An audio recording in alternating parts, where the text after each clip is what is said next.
So last but not least, we have a presentation by Brandon, Julian, and Ali, which I think Ali is not here. And the top is he? Oh, Ali's here. Great. Okay, Ali is here. So full house. And Armando. So and Armando. Great. So the title is characterizing PTM, enable hardware, and using higher stability oscillator for NIC and CPUs. Good. Okay. Hello, everyone again. So our talk today is about characterizing PTM hardware. So here's everyone presenting today. Brandon, myself, Armando, and Ali has a part at the end also talking about the TCXO side of it. So just to kind of talk more about PTM and what's going on, this may have been covered earlier, but basically when you're talking about the PTM architecture inside of an x86 CPU, you're fundamentally talking about the crystal on the board, right? So on the left here is the crystal. And so that's going into your CPU. And inside the CPU, what Intel does is they have an always running timer. So if you think about a CPU, it has all kinds of frequency mechanisms. If it's overheating or something like that, it'll throttle down. You can overclock it, you can boost clock it depending on load. All these kind of things are really bad if you want to keep track of time. So they have a mechanism called the ART, which is basically, I'm not going to try to define it right now, but it's basically a frequency that's fixed with respect to the CPU. So you always know this timer is trying to run at a certain frequency in the CPU. And what you can do with that is you can create kind of a virtual clock. So this is kind of, these slides are all from Kevin Stanton's talks previously, so to give credit to him. And so if you look at this kind of virtual clock, what they make in Linux to take advantage of this hardware clock, basically you want to be able to scale the frequency. So this is a multiplier M, and you want to be able to add an offset. So if it just turns on when you boot up the PC, it starts at 0 and just counts. That isn't that great if you want to do events with respect to time that include like from 1970, let's say. So you want to have an idea of frequency and time control. So this slide is mainly presenting the kernel calls that you can make to get access to this hardware clock inside the CPU. And so the first one is basically you get the time directly from the counter, and it's kind of scaled to nanoseconds, but it's not really scaled to any kind of other multiplier, and it's not offset at all. And then the other two counters, the other two API calls to clock get time basically include the different levels of compensation that you're putting on top of that hardware counter. And so when you want to do PTM, you're ultimately measuring against the hardware counter. And when you run this I/O control call, you're getting the precise measurement of PTM between the ART on the CPU and the PCIe endpoint. And then you're getting that data back through this tuple in Linux. So the _precise is actually what you call when you have PTM-enabled devices, and it will take advantage of the hardware timestamping that's been described as part of PTM. And that will give you the time in a hardware respect to the ART in the CPU and the counter in the NIC. And so to go into the protocol a little bit, again, this is kind of in the details, but basically the scenario that you have is your driver for your Ethernet NIC will send a request to the NIC saying do a PTM measurement. The endpoint will then send a request TLP to the root complex, in this case the CPU, and it will return the time. And then the NIC driver will then read those measurements from the NIC back, and then it will discipline this virtual clock, which is made up of these two coefficients M and C, and you will repeat this process over and over. And so one part of PTM that's a bit different from how PTP works is it's basically a one-step measurement, and it's just looking at the history of the previous measurement. So PTP, usually you would have a sync message and then a follow-up. What they do in PTM instead, because PCIe doesn't have to quite worry about the scaling implications of like PTP.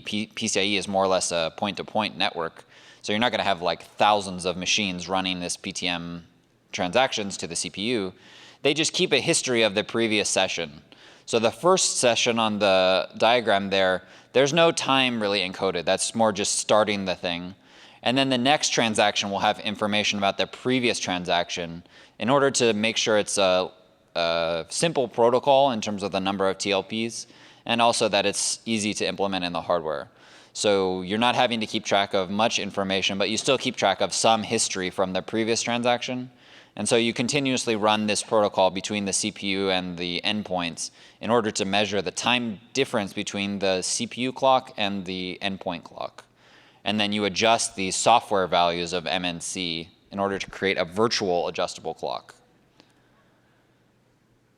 And so I think I was, yep. Okay. Thanks, Julian. So PTM is starting to be used and implemented in a variety of applications, but it hasn't really been thoroughly tested, and there's not really a good frame of reference for when you want to use PTM. So one of the goals we had with this study was that we wanted to use PTM-enabled hardware to determine those characteristics that would have the greatest impact on your measurement results. And we also wanted to establish from that a testing methodology.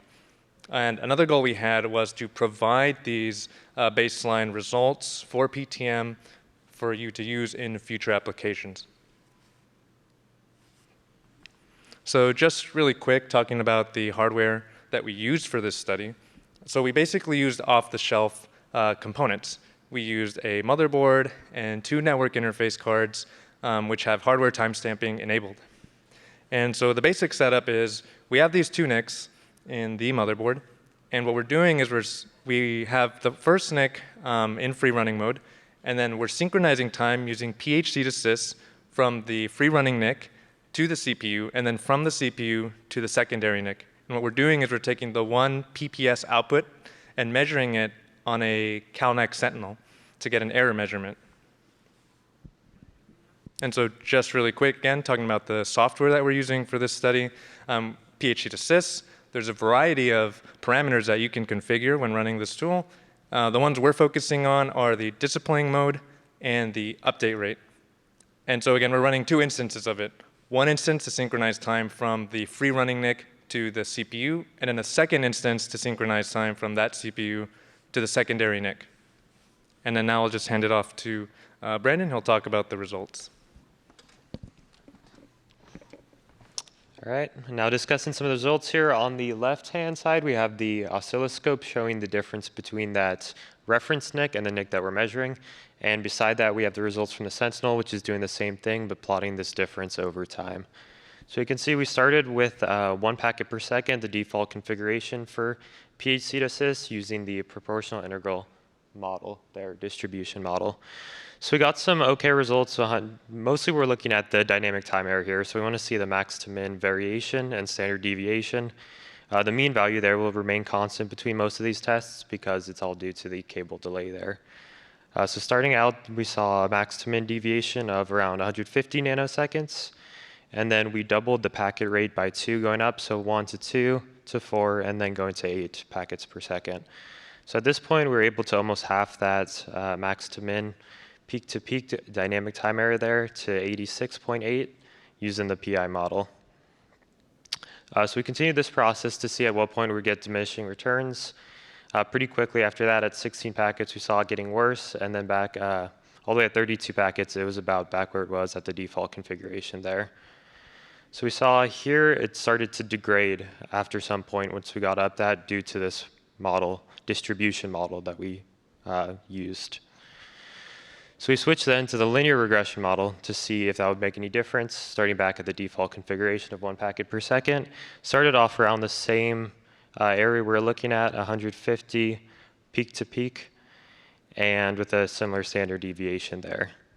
But something interesting we noticed, we got better results going up to 8 packets per second, and we continued doubling this every time, all the way up to 128 packets per second. We got a maximum of 23.7 nanoseconds, the standard deviation of 3.8 nanoseconds. So this is all using off-the-shelf components, which we thought was very impressive. And we actually continued to double this to see how high we could get it up to. And the full results are published in our IEEE paper for this. We noticed with this, it never really got worse, but we didn't see any more improvement. We were just sending out more messages, but due to the linear regression model, it was never getting worse there. So for some conclusions, we're able to, just by configuring the software, controlling the PTM protocol, we're able to achieve significant results from the baseline that we started at. For the best results, we use 128 packets per second with the linear regression model. And ITUT has a very well-defined standards, so we use this as an example, that it would be, if you're looking at those types of standards there, it would reach, the performance is comparable to the noise generation of 8273.2 of a Class C boundary clock, which would be, Class D would be the most strict, and Class A would be the most lax results there. So all possible with off-the-shelf components, so it makes it a lot cheaper than previously, and you don't have to fully customize the whole hardware solution there. And then coming from a test and measurement company, Calnex Solutions, we're developing a test methodology so that anyone can repeat a similar process in order to test your PTM-enabled hardware once this is getting more common in the industry. So we're going to publish this procedure at the end of this year, actually, so anyone can follow this using the test equipment you currently have. And it will have various different hardware configurations depending on what type of equipment that you're going to be testing. So I'll pass it off to Ali now to continue on with the discussion.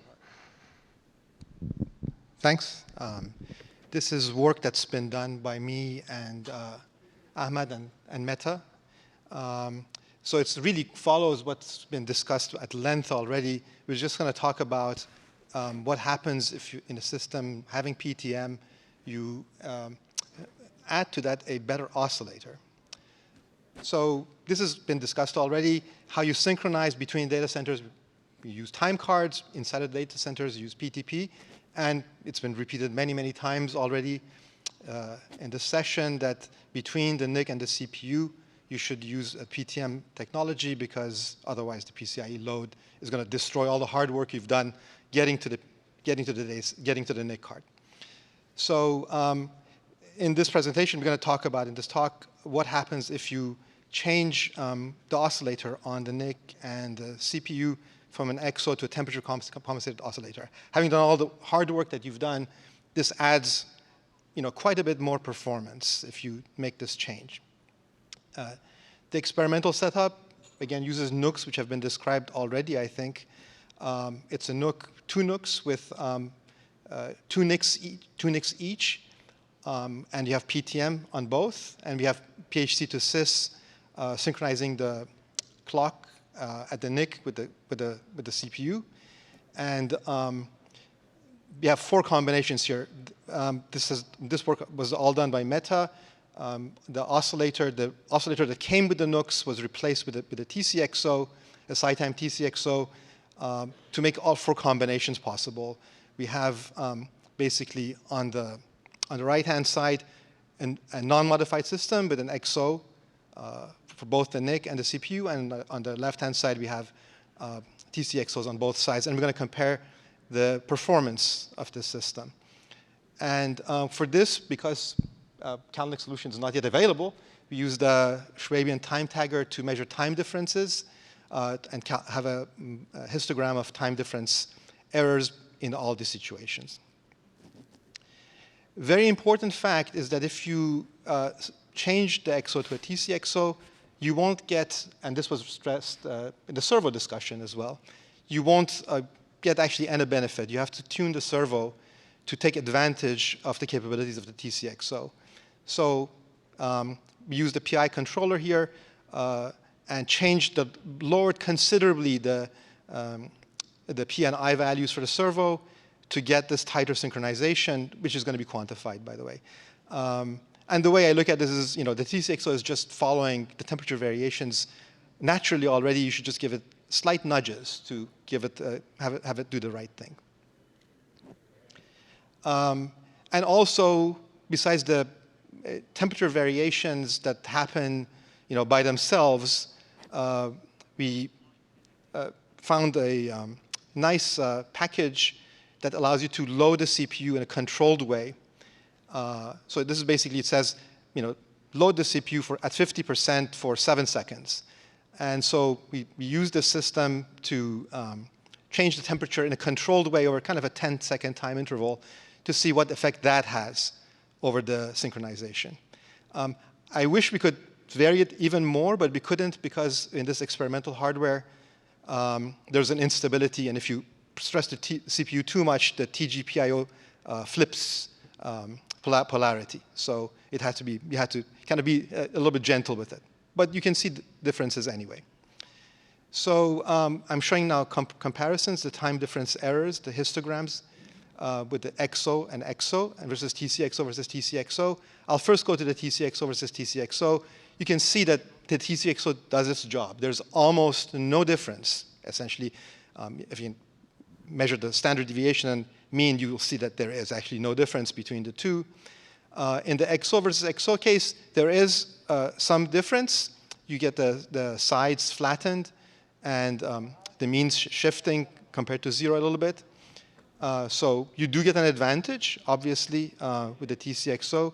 And then also we can compare the XO versus TCXO versus TCXO in the controlled case and in the temperature varying case. So on the left-hand side, we have XO versus TCXO. You can actually see dramatically that you have a factor of 2 tightening between the XO and the TCXO cases. And you can see that the TCXO on the right-hand side maintains its shape, whereas the XO gets broader. And I want to actually stress that the predictability of the TCXO is the good thing here. You don't have to worry about it changing with changing temperature. And here are just some numbers, just quantifying what I showed you before. In fact, you can see in the TCXO case, the last 2 rows, that the mean and the standard deviation essentially are unmodified when you change the temperature versus you don't change the temperature. And in the case of the XOs, they do change. So that's all on my side. The actions are that, the conclusions are that you do have to tune the servo to take advantage of the TCXO or OCXO if you decide to go there. That if you use a TCXO, you get about 2 times tightening of the synchronization. And the TCXO performance is predictable, whereas the XO performance is not predictable. And let's finish with the calls to action. We should upgrade the oscillators. We should use PTM. We should use TGPIO, all those things which were discussed before. And that's all. Thank you very much.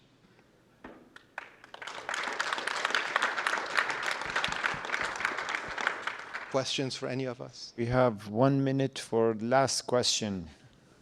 Do you think there's a benefit of even going further and going to an OCXO?